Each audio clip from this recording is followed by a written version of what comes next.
News now begins in West Africa, Nigeria, where governors selected on the platform of the People's Democratic Party, PDP, have invited former governors and other stakeholders of the party to a meeting in Abuja.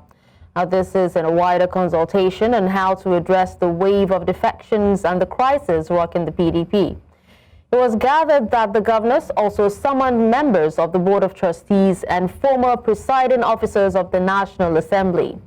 It was also learned that the meeting will address key issues, including the upcoming National Executive Committee meeting and the National Elective Convention at the expanded meeting. Since the 2023 elections, the PDP has been battling internal crises.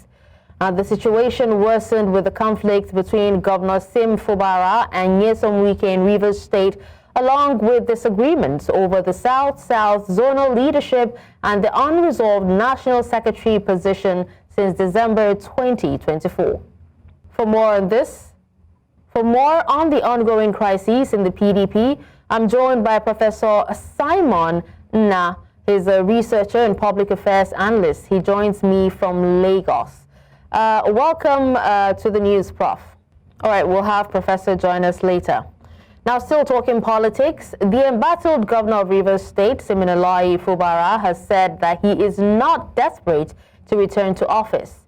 Fubara stated this at the service of songs held in honor of the late elder statesman Edwin Clark in Port Harcourt, the state capital, organized by the Rivers Elders Forum on Sunday. The suspended governor responded to several speakers at the event who referred to him as governor and strongly criticized his suspension, calling for immediate reversal. He distanced himself from their remarks, describing them as personal opinions. According to him, such comments were not likely to promote peace.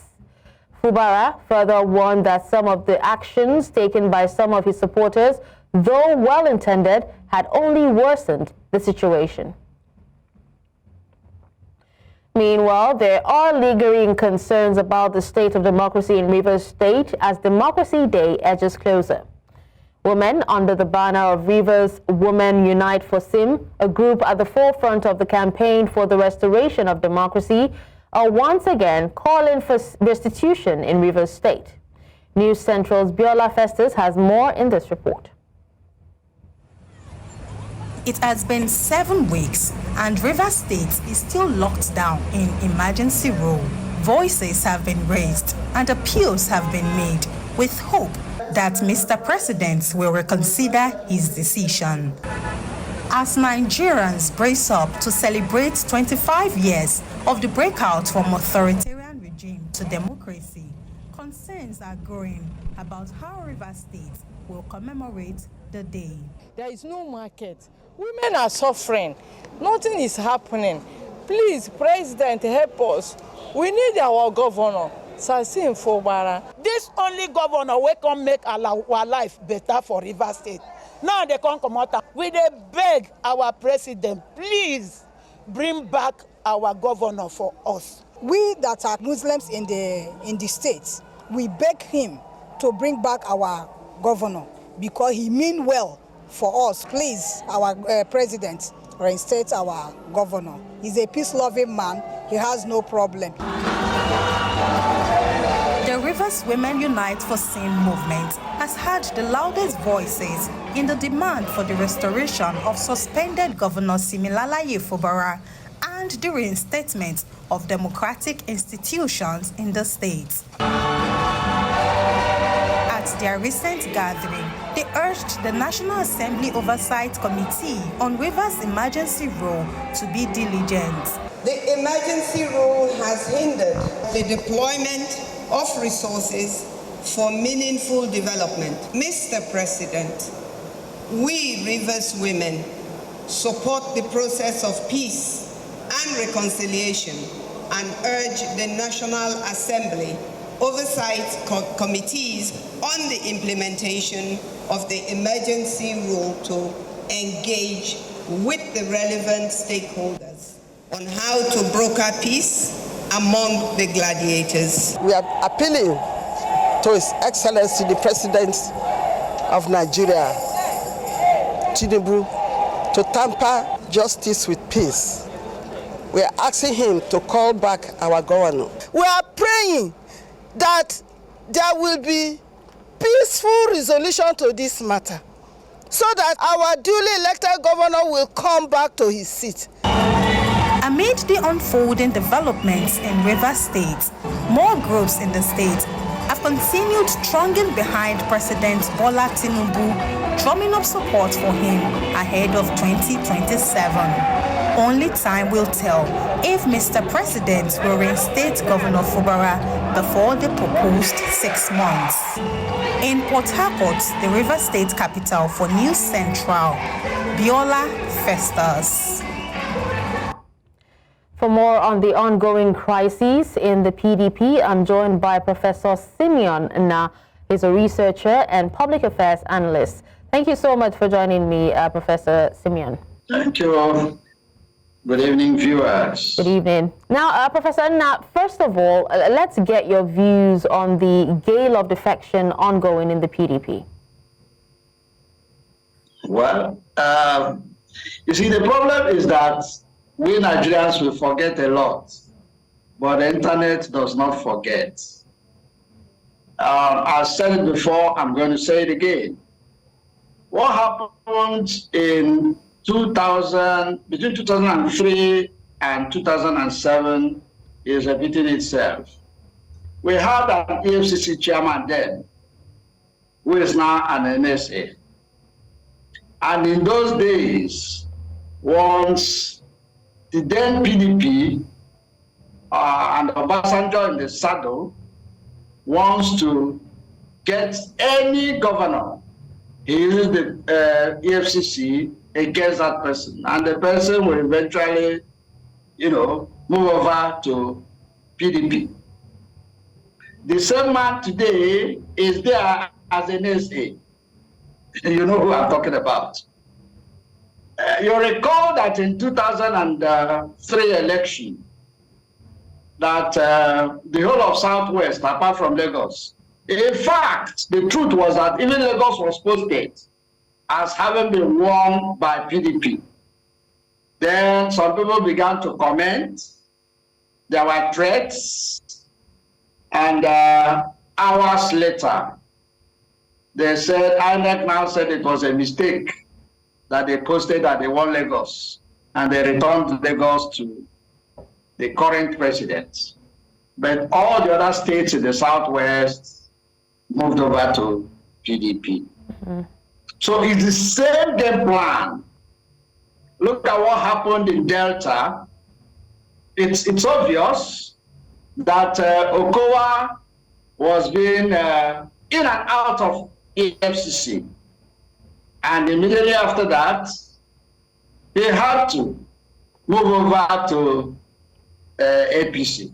Recall that when Comrade Oshomole, now Senator Oshomole, and the former governor of Edo State, was the chairman of APC during the reign of Buhari, President Buhari, he said, if you are a sinner and you cross over to APC, you become a saint. Okay. So Okowa was a sinner and is now a saint because he has moved over to APC.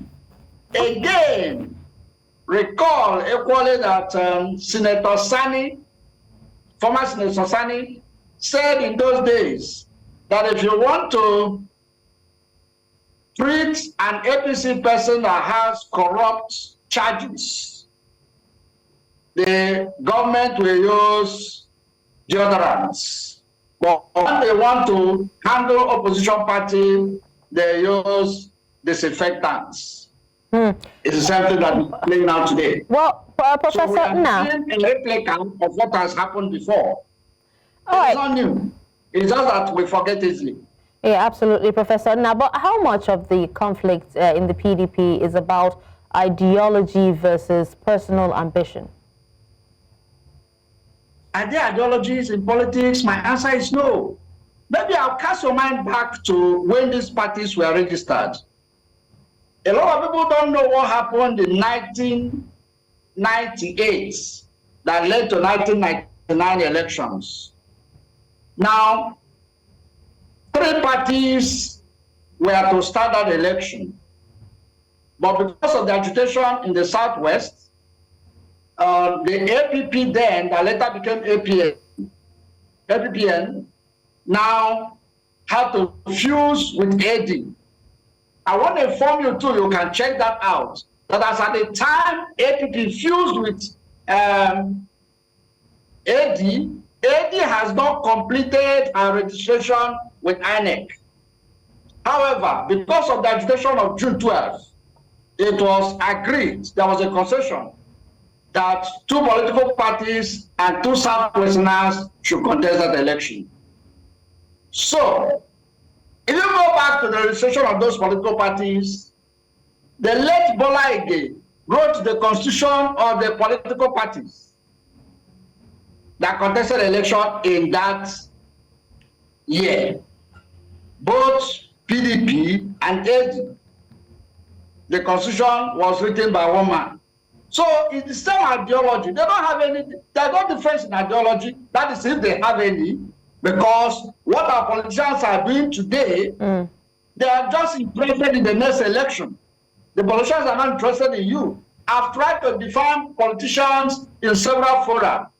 Politicians in Nigeria are people who don't believe themselves, who get bewildered when others believe them. Politicians don't think about you. They think about the next election. Okay. That's why some of us are clamoring for like 5-year, 1 tenure or 6 Well, Professor Nna, speaking of them thinking about, the next election, how has the debate over zoning of presidential and governorship tickets, fueled this particular crisis? Well, does the zoning work? Does the zoning work? Because the problem we're having in the PDP today is as a result of that zoning. Now, in the last election, the zoning should have been to the south. And maybe micro zone to the southeast. Because the southeast was the only southern part of the country that have not tested the presidency. But however, you saw the emergence of another northerner. So is it working? It's not in the constitution, so it's a convention. So they choose and pick which one to obey and which one to disobey. So these are the issues. They think it's not constitutional, so they can disobey at any time they like and obey at any time they like. Now, if Atiku did not emerge in the last presidential election, PDP wouldn't have been where it is today. Again, if after Atiku emerged, they had allowed Awudowe as the chairman to leave, because that was the contention of people like Wike and the other 5 governors, that you can't have the presidential candidate and the chairmanship of the party from one zone. And I think that is fair and square. But they refused. 2 of them stuck to their gun until everything went sour. And today, they are managing and patching. So speaking of them managing, is the PDP, do you believe that, as of now, the PDP is doing enough to manage the grievances among aggrieved members and also reconcile defectors? Well, people will say better late than never, but I can tell you for free that they have waited for too long. This issue has lingered for so long, and they are just, playing politics about it. I don't see how serious they are now, because even just 2 days ago or so, 3 senators defected from, which state now? Jigawa or so. Now, you see, and these are happening day in, day out. They are going to have meetings with the president, and after having a meeting with the president, they come to the ruling party. I thought that before now, they should have handled this thing, but they left it for too long. And it's already bad. One of my friends will say, if it's not too bad, it's already bad. We are only trying to, qualify how bad it is. I think it's already bad. Okay. I don't know how they are going to salvage the situation. All right. They are politicians. All right, I'm sure they would, be able to fix whatever it is that's going on in the party. But thank you so much, Professor, for your time and for speaking to us. You're welcome, and do have a lovely night rest. You too. Now we'll take a quick break. When we come back, the news continues. Stay. Welcome back and thank you for staying. Now to security matters. News Central has been able to confirm that 2 suspected gun runners and kidnappers in the Siminalayi local government area of Plateau State have been arrested and currently held at the headquarters of Operation Safe Haven in the state. Now, the spokesman of the Operation Safe Haven, Major Nantip Zakom, had disclosed in a statement on Sunday that the troops of the Joint Security Task Force Operation Safe Haven carried out a sting operation in the early hours of Sunday, May 11, at the Marit Mazat in the Siminalayi local government area of the state. The suspects, identified as Yahaya Adamu and Saidu Haruna, were arrested during a series of intelligence-led operations conducted in collaboration with the Security Intelligence Agency. News Central's Chizoba Nyongwe has more from the headquarters of Operation Safe Haven in Plateau State. Operation Safe Haven and those of them from other sister security agencies on the flag, they have been tirelessly working to ensure that they bring perpetrators of these different crimes on the plateau to book by arresting them first of all, and then interrogations and all those who follow. So right here behind me, if you can see, this is the headquarters of Operation Safe Haven in Plateau State. This is their headquarters, and they have other sectors in all the local government areas of the state, 17 of them. And of course, there's some other states bordering Plateau, like Kaduna, Chibombe, and Taraba State. And so at the headquarters here, I've spoken with their media officer, Major Samson Zafom, who has also said that this operation was carried out early this morning, and that is to show that they are not giving anything to chance to ensure that perpetrators of these crimes are brought to book. And he went further to say that these people that have been arrested, upon interrogation, showed that most of them were behind most of these crimes happening in Plateau State, which nobody is happy about. You know, one may not say anything in connection with the Basta Bokos incident in the recent past, that is, with the arrested people being in connection or behind these attacks. But I'm sure that in the coming days, more will be shared with the court on what actually is happening with these arrested people, to be sure that justice is actually done, not just to arrest them and then see them back on the book. But from simple incidences happening on the plateau, most of them that have been arrested. Now, still talking security, the Nigerian army says it has arrested 12 terror suspects linked to the breakaway Boko Haram faction known as Mahmuda in Kwara State. Now, the group, which reportedly occupied Kanji Lake National Park, has terrorized residents in Baruten and Kayama local government area of Kwara State and Borgu local government area of Niger State. The general officer commanding 2 Division, Obinna Onubogu, said the suspects were captured during raids on the park and surrounding border communities as part of Operation Park Strike 4. 2 suspects are confirmed armed bandits, while others are accomplices. Troops say they cleared out 90 kilometers into Kainji Forest, dislodging bandits and restoring security. Onubogu also met with local leaders to boost morale and reassure residents following orders from the Chief of Army Staff to flush out criminals from the area. As part of an ongoing effort to address the persistent farmer-herder conflict in Adamawa State, the local police force has launched a comprehensive peace initiative centered on community engagement.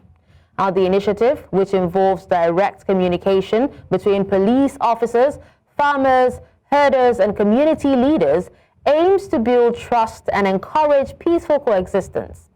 News Central's Umaru Kira completes the report.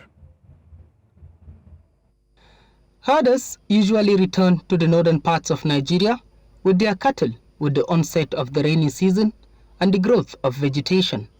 It used to be an intense period of clashes between pastoralists and farmers over arable land, a worrying situation for both parties.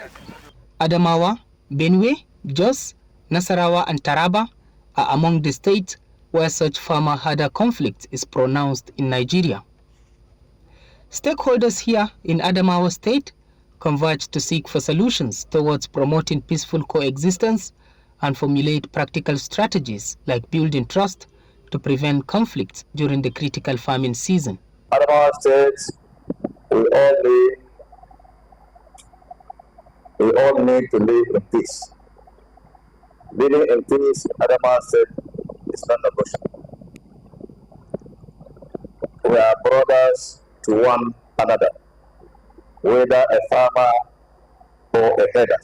To ensure unhindered movement for herders while protecting farmlands from encroachment and destruction, the Adamawa State government moves to reclaim all encroached cattle routes.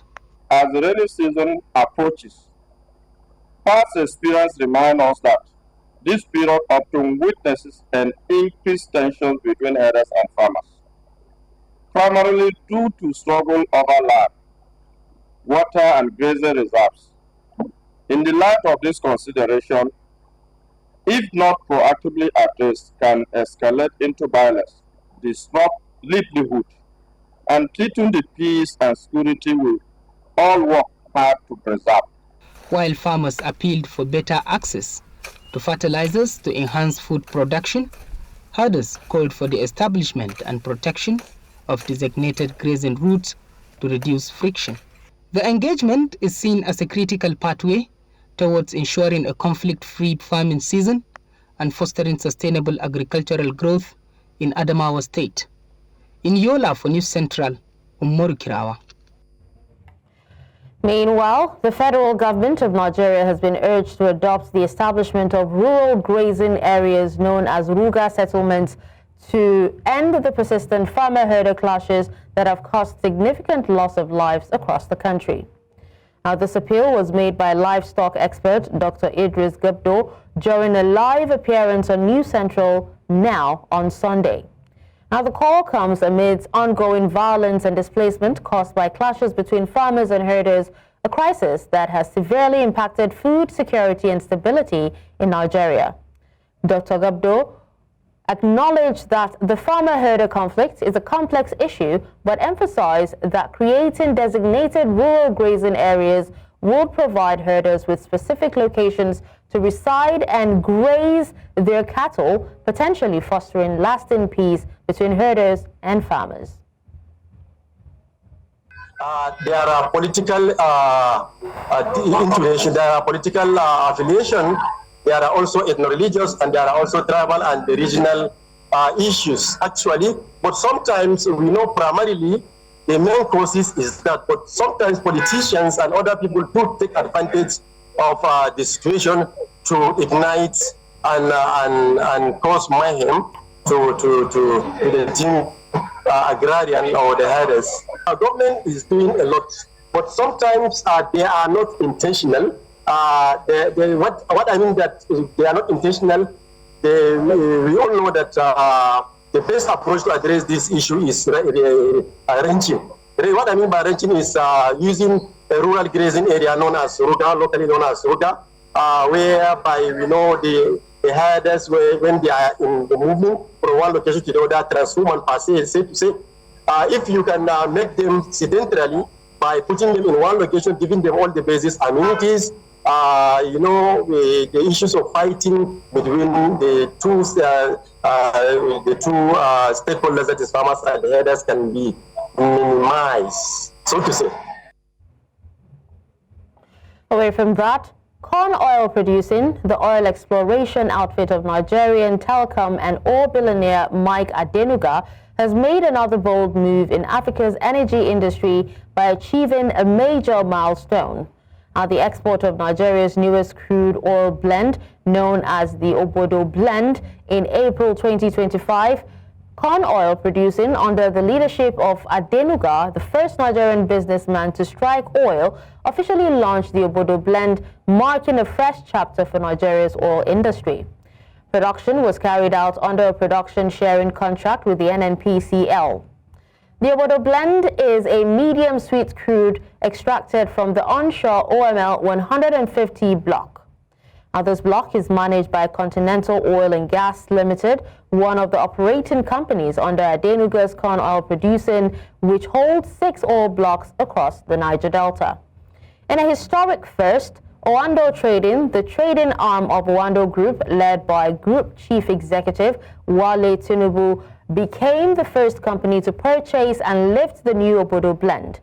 The offtake was carried out by the Atlantic Spirit, one of Owando's vessels under the watch of Century Ports and Terminals, marking the debut of Obodo crude on the international market.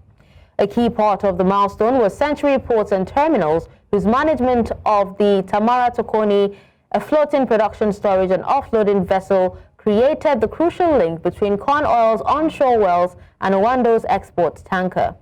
Now, thanks to their careful coordination, the first barrels of Obodo crude set sail smoothly under Panama's flag.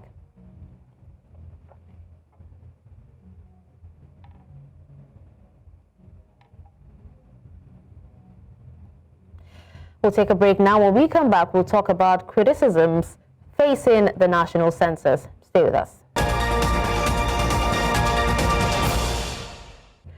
Criticisms have continued to trail the composition of the National Housing and Census Committee set up by the federal government to look into financing and mode for the forthcoming census. Now, the committee, chaired by the Minister of Budget and Economic Planning, Senator Atiku Bagudu, has 5 members drawn from the Southwest.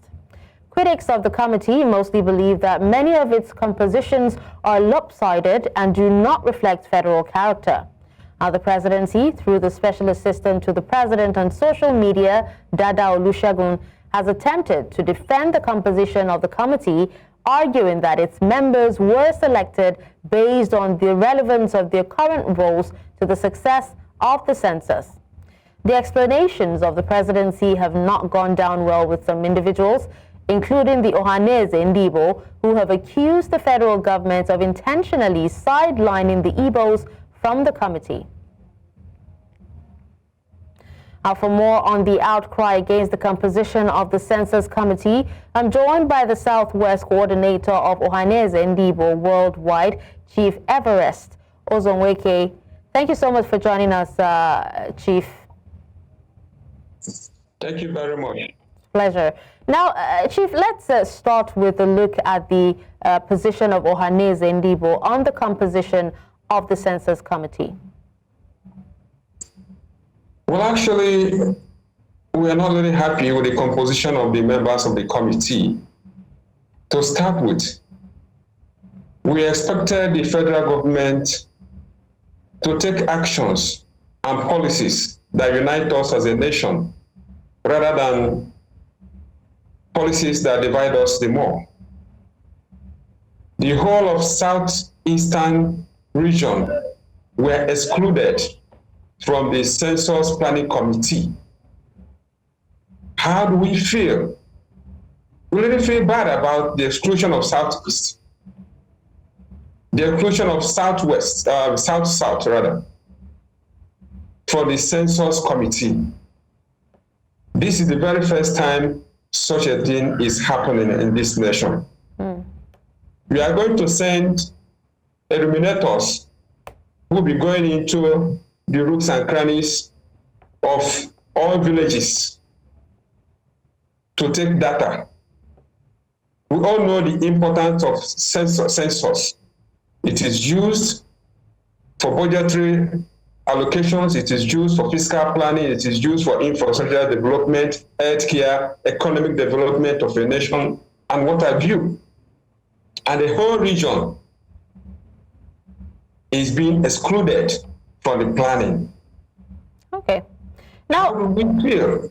The agitation, let's not forget, the agitation that have been going on in the southeastern region is because of the marginalization of our zone. The federal character is not being adhered to by the federal government. How can we explain it to our followers that the southeastern region were excluded from the planning committee of the census? But by tomorrow, they will start seeing people coming to take data, collect data from the southeastern states and local government and well, Chief, listening to the defense of the presidency, you know, that the committee members are chosen based on their current roles in government, are you still not satisfied that it was not a ploy to sideline the Igbos? That is more slap on our face. It's like telling us that we don't have people who have the merits that is required to be a member of the committee. That is it. It's just telling us that we don't have stocks. We don't have anybody in the Southeast who have the merit to be in the committee. You know, like I said, federal government should please look into things that unite us as a nation, not things that divide us. Mr. President was in Anambra State a few days ago. We are all happy. We accorded him one of the highest protocols and recognition that we can offer to our fellow citizens. All we're asking is a level playing ground. This second-class and third-class treatment being meted to Southeastern region is what have plugged us into this all kinds of protests. It is not acceptable to us. How do our people give a reception to the illuminators that will be coming over? When we are not, it's like we are being barbed our hair in our absence. Critical decision will be taken where there's nobody there to represent the whole region of Southeast. It will feel so bad. You know, it's like reminding us that the Biafran war is not yet over. All right. So what do you suggest or advise to be done moving forward before the census? Because you know, from what we know, this is just a committee, but then you know they're not the ones who would go ahead to do the census. They're just you know to organize and strategize on how the census would be conducted. I'm appealing to the federal government, I'm appealing to His Excellency, Mr. President, that he should please, as a father of the nation, the needful should be done. Everybody should feel that they belong to this nation. There is a need to revisit the committee and include members from the people from the Southeast and South-South into the committee. It's never too late, because we know the importance of census in governance. We must get it right. Let's do the right things, please. All right. Well, I'm advising that there's a need to revisit the committee and make some insertions that we have people from the Southeast, we have people from the South-South that can be members of the committee. All right. Well, thank you so much, Chief, for joining us and speaking on this. Thank you very much. Thank you. Now, following the conclusion of the local government election primaries in Lagos State, some female aspirants are crying foul over the conduct of the exercise. According to them, there was a presidential order allowing a mandatory 3 female representation in Ward A, B, and F, but the results of the exercise left much to be desired. They say this amounts to neglecting female representation in politics and call on the APC leadership to look into the matter. With the look of things, that was yesterday. The way I'm seeing it is like they are trying to play hanky-panky to the female aspirants. I felt very, very bad, and I felt cheated.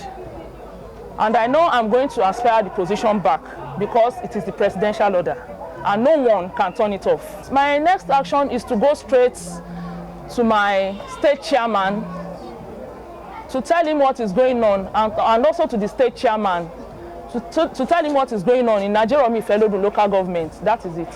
What happened now is that they said in 3 wards, that is Ward A, Ward B, and Ward F, to produce a female candidate. That is the female councillor. We have 9 wards. The party says out of that 9 wards, 3 female must emerge as our candidate. But as of now, I only am aware of one. That is from Ward F. She came to me today to say she won the election. As Ward A and Ward B, I don't know what is wrong there, because I'm not there. But the party said there must be 3 female candidates in our local government, because we have 9 wards. They say after that.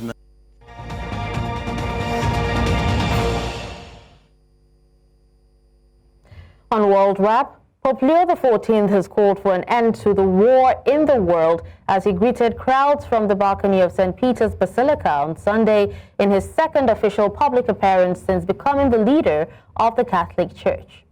The new Chicago-born Pope did not shy from world events in his public address following a prayer to the Virgin Mary as he cited the recent 80th anniversary of the end of the World War II, a conflict which killed 60 million people. As had his predecessor Francis, he appealed for a genuine, just and lasting peace in Ukraine and said he was deeply saddened by events in the Gaza Strip, calling for a ceasefire in the Israel-Hamas war.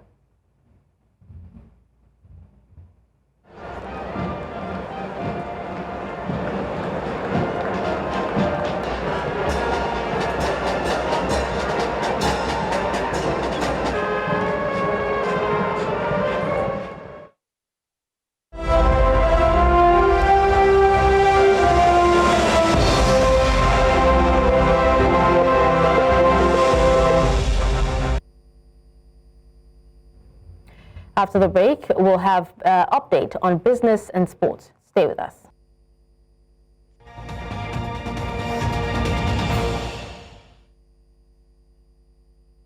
In business, the Minister of Solid Minerals Development, Adelia Lake, has renewed his calls for global cooperation, urging world leaders to key industry players to strengthen partnerships in advancing a sustainable energy transition. Speaking at the ongoing Organization for Economic Cooperation and Development Forum in Paris, France, he emphasized that the trajectory of electricity generation, clean transportation, and long-term global prosperity will be shaped by the decisions and commitments made today. Alake, in a statement signed by his Special Assistant on Media, Segun Tomori, on Sunday, also underscored the importance of global partnerships in building a resilient and sustainable mining sector.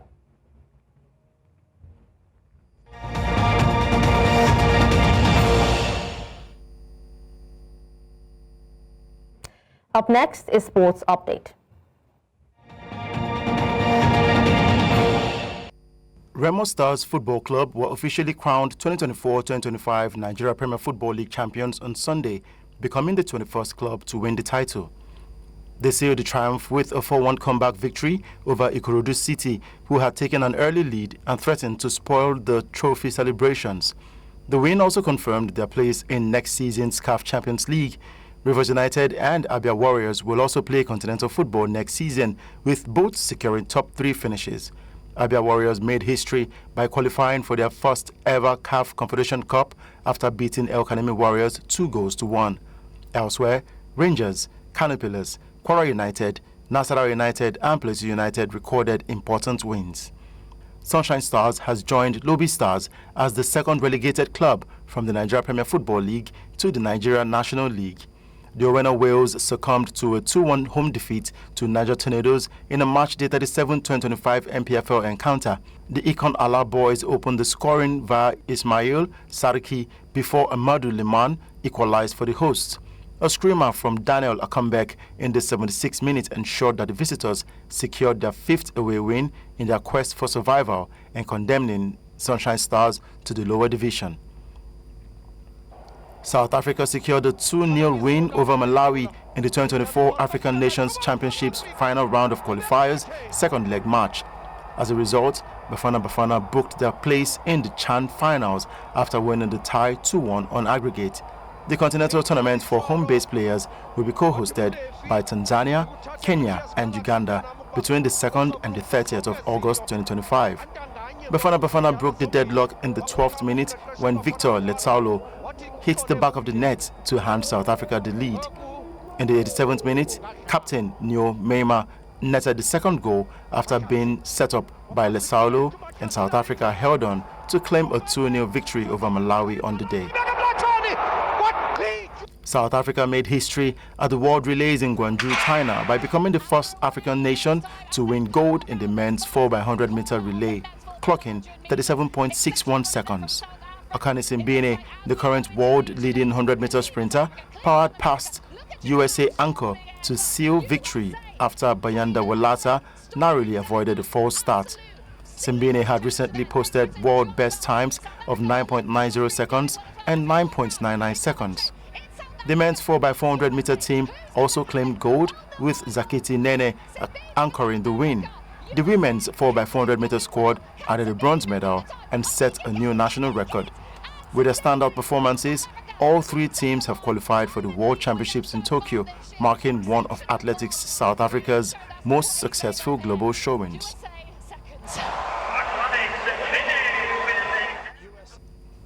In the English Premier League, Arsenal came from 2 goals down and finished with 10 players in a 2-2 draw with champions Liverpool at Anfield.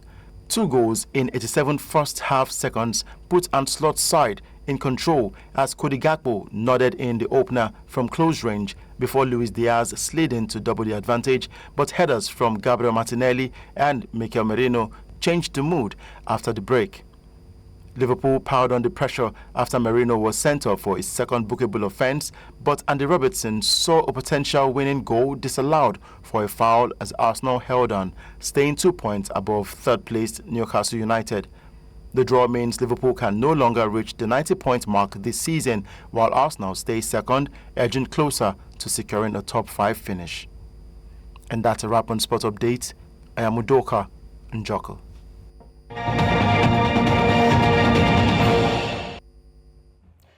And that's all at this hour. But before we go, let's take another look at some of our major stories.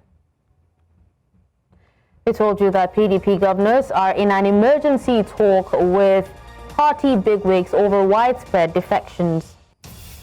We also told you that troops of the Joint Security Task Force Operation Safe Haven arrest suspected gun runners, recover arms in Plateau. Finally, you heard that Pope Leo XIV has called for world peace in his first Sunday address. Remember, you may send your eyewitness report to the WhatsApp number on the screen. Do follow us on social media. We are at News Central TV. You can watch News Central live on DSTV channel 422, GoTV channel 23, Star Times channel 274, Avo TV, and YouTube. Many thanks for watching. I'm Darshan Usman.